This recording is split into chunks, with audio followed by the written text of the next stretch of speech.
Студентската неправителствена организация „Обединени идеи за България“ продължава да набира популярност в родното младежко общество. От началото на месеца тече усилена подготовка на традиционната конференция на Сдружението, която ще обедини над 160 ученици и студенти под мотото „Идеите, това сме ние“.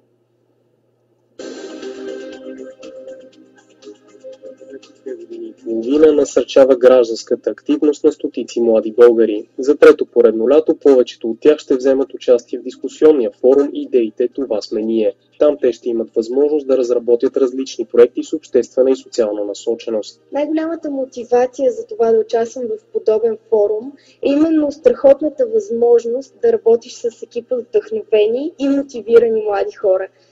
И в този смисъл да видиш как една идея може да се превърне в реалност. Междувременно много от миналогодишните проекти вече са в напреднала фаза на развитие. Един от най-прогресиращите носи името Подлезно.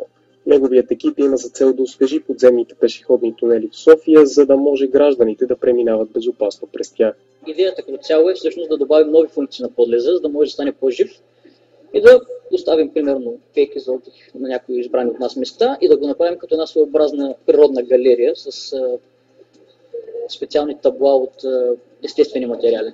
Друга забележителна инициатива се нарича Праводач и се стреми да повиши правната култура на подрастващите със специализирани презентации. Такива вече са изнесени пред над 500 ученици. Учениците не са виновни, че не познават правните институти и въобще правната система. Много от тях не знаят какво е Народно събрание, какво е Министерски съвет, например. Не знаят най-основните си права, които са заложени в Конституцията на Република България. Дори някои от тях не се е чели.